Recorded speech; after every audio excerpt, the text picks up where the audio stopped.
Hello everyone, I'm Ron Grant coming to you live and direct from Tortola in the Virgin Islands. You're watching 284 Media. Thank you so much for your time. Ride for Life 2025. Ride responsibly today, live to see tomorrow. An annual event that really gathers persons of all walks of life in support of safe riding. This event is going to be held on May 31st, 2025, beginning at Save the Seed all the way to Beef Island. And this year is honoring the life of Keon Fredricks. Now, joining me today is one of the founders of MAIL, Mr. Henderson, along with the founder of the VI Alzheimer's Association, Miss Edna Williams, to speak on the day's events as well as the impact of this event to the society. We have a number of stakeholders who are coming on board to really promote and support the safety of riding within the territory. And we're going to touch on brain health, which is extremely important, and the role here of the VI Alzheimer's Association. We'll be right back after a quick commercial break. Start the year off with more. More speed, more downloading, more savings, and more fire. CCT Fire Fiber Internet gives you the speed you need to keep the whole family connected. Packages starting at $119 with speeds from 300 megabytes per second, super fast, unlimited downloads, even more reliable connectivity, plus free live streaming TV for the family to enjoy. Sign up for the absolute best fiber internet service in the BVI CCT Fire and pay no installation fee. Plus, get CCT Live TV for free. You deserve more. Get more with CCT. Life Unlimited. Welcome back, everyone, and thank you so much for sticking with us. As promised, we're discussing all things Ride for Life, a remarkable event that really promotes safe riding within the Virgin Islands. I'm joined by two amazing individuals, the founder of the VI Alzheimer's Association, the lovely Edna Williams, and Mr. Henderson, one of the founders of MAIL. Welcome to the studio, and it's always good to see you. Thank you, sir. Yes. As I mentioned, this year's theme is Ride Responsibly Today, Live to See Tomorrow. And this event really solidifies the promotion of safe riding within the territory. A lot of persons may not understand the varying aspects that contribute to brain health, which we're going to get to. But overall, it's bringing persons together for a fun day of riding, but also promoting the safety of riding, making sure that persons are insured, they have their helmets. Really, really fun-filled day. Mr. Tittle, I want to begin with you. Where did the concept and idea for this event even come from? From a 9-year-old boy called Daniel Madu. He was the one who came up with the idea. We were crossed by Altius Catliff and that little alley, and he said, Mr. Tittle, we should get our bikes and go on the road and let the police come and join us. And that's where the idea came from. Yep. Wonderful. Now, there are a number of days, that's activities and stakeholders that's going to be involved, but I want you to put into perspective for us. What is the day going to look like? Well, it's going to start off with our registration. And our registration is actually about 11 o'clock. And we're looking to do that registration. It's free. We just want you to register your name, number, and an email, because if you don't have a license, we want to follow up to make sure that you get your license.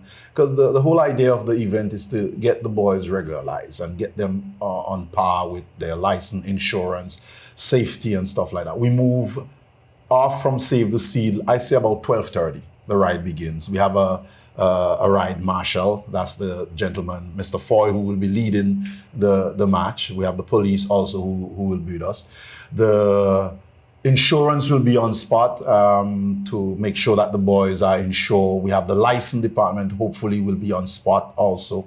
We make our first stop right outside Save the Seed where the first young man died. Then we come around the Dolphin, make our next stop, all the way up through.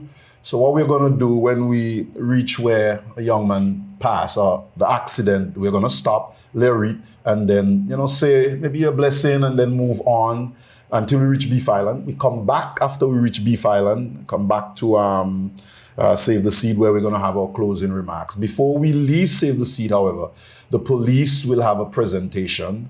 Also, the Alzheimer's Association will highlight the importance of wearing your helmet, and because it messes with your brains, and Edna will talk more about that.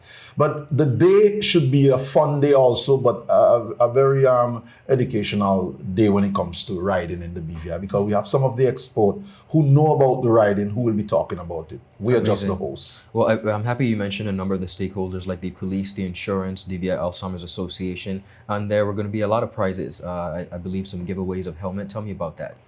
Well, we're looking for the young man who can ride responsively, the young man who can ride respectfully. And we're looking for a young man whose bike, it's in top shape, good condition. The young man himself, he's licensed, he's insured, he have his helmet. And then what we will do, we'll pay for his insurance for the next year. Make sure you have the license for the next year, and make sure you have a helmet. Also, there's a second prize and there's a third prize in that range. We decide to add that to it, just to put a little twist to it, and we're hoping by next year, when more people come on board, we'll be able to do it from a larger scale. Because we're hoping to tap into the cycle association that they have here, so that we can all come together and do this. So this is just the beginning of what we have. Awesome. And you're also going to be giving away some 50 helmets. Amazing. Yes, and we want to say thanks to the boys, gas station, Enos Rental, also SHRM, who is our platinum sponsors. They make sure that we can purchase some helmet from my brother Pookie, and we're ready. I just got to go pick those helmets up. I love those helmets. There's one that I want to encourage the young men to wear. That's the full helmet, that it covers your face, not the turtle shell. I mean, I rather see you in your turtle shell than don't see you. But if I have a choice, I think the helmet that I want to, and I want to say this right now to those who are viewing, if you are viewing us, I want to ask you, please, you can sponsor a helmet, a full helmet for a young man. You can just talk to the guy who bring the helmet in, and we're good to go. Awesome. Now, Edna, we have a very, very tall order to promote and really raise awareness on brain health as well as brain trauma. Tell us about some of the underlying factors that persons ordinarily don't think about when we would pair a scooter rider or cyclist to that of brain health. I'm not going to compare them or separate them because I'm going to bring them all into one. Traumatic brain injury is a sudden jolt to the head or a blow to the head, where that soft tissue called the brain is hitting against that hard skull. So therefore, brain cells, nerve endings are being damaged. And once they're damaged, over time, it will have an effect on the individual. And that's where brain health comes in. So persons who are being abused, spousal abuse, where there's battering to the head or kick to the head, child abuse, that's another one, sports injury, where the soccer players are heading or even just being tossed down, martial arts. I would also say what's called shaking the baby syndrome. Sometimes many parents get angry with the child and shake them. That soft brain is hitting against a hard skull. So brain cells can be damaged. And once those brain cells damage, over time, you will see and experience changes in the behavior of the individual. Some of them will be the same as any dementia. Difficulties with cognition, understanding and recognizing what they're doing. It will take them much longer to do things because the processing of information will take longer. Memory will be affected. There will be behavior change with a number of them. So all this goes in line with the whole thing of scooter riders. That's why it's important to wear a helmet. When my events team was meeting and we were looking for a June brain health activity, that came up because we were tired of hearing about vehicle and scooter accidents. And it scares us because it's on the increase. And because it's on the increase, that means at some point in the future, the number of persons and the number of young persons will have some form of dementia at a younger age. So we then therefore made a decision that we were going to focus on that. course. And that's when it became a really great thing. Really good partnership. Yes, we bumped into each other in front of the dentist. Yes, and Edna started to say to me, "Oh, we're planning our month. Our month is coming up, and we want to focus on the brain." And I'm saying, we're planning to have a ride, so why not Let's do it together. come together and Yeah, trust exactly. me, man. I wish Edna can stay.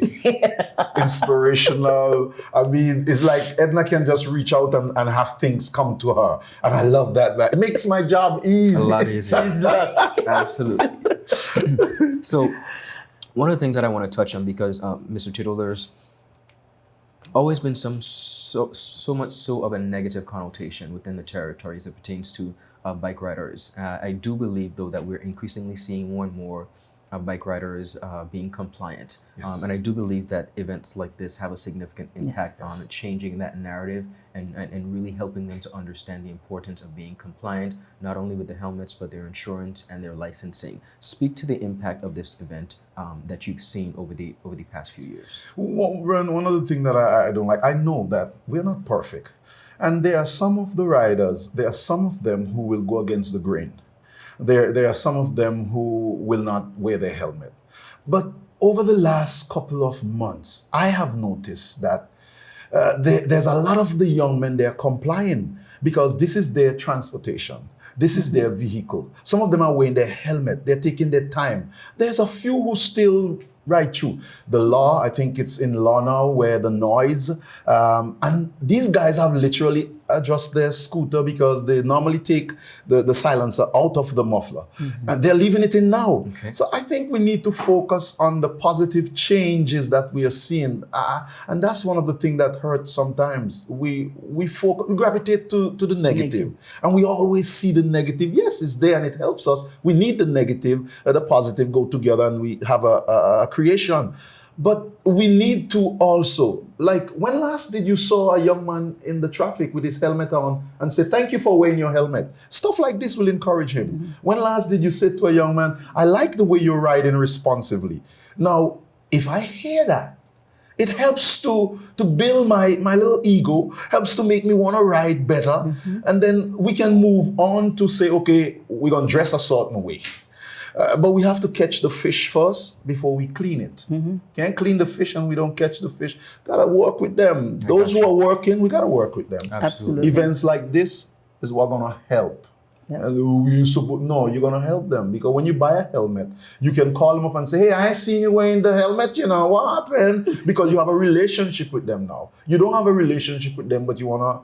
When you see them on the scooter riding, you want to talk to them. And the way you talk to them at that time, it's not conducive, man. Understood. Well, before we go, I want to provide some information, of course, contact information for persons who want to reach out to the VI Alzheimer's Association, as well as contact information for male, and we now have a female branch for persons who would like to contribute in any way to these causes. And then before we go, I want you, Mr. Tittle, to just encourage the general public and all the riders to come out and support and register for this remarkable event. The contact information for the Alzheimer's Association is vialzaware@gmail.com. Okay? Right, and for male and female, 340-9140, that's Henderson Tittle. And then you have 340-8335, that is Miss Tittle, who works with the young ladies. And I want to say, Ron, to the parents especially, you realize that your son or your daughter have a bike and they're riding. Have a conversation with them, find out if they have their insurance, find out if they have their license, find out if they have their helmet. If they don't, this is a perfect opportunity. They just have to come down, save the seed on the 31st. From 11 o'clock, we're going to be there. They sign up. Once they sign up, we get their number. Easy. Make sure they get their license, make sure they get their insurance, and we have some helmet that we want to share with them also. It's your responsibility. Talk to your son, talk to your daughter, ask them please to ride responsibly so that they can live for tomorrow. Absolutely, That's yes. Thank you guys so much for stopping by. Ride for Life 2025, ride responsibly today. Live to See Tomorrow, May 31st, 2025, beginning at Save the Seed at 11 a.m. You want to make sure that you are there as a parent, supporter, a rider, or just a friend. We'll see you there. Have a good rest of the day. Goodbye. Thank you. Thank you.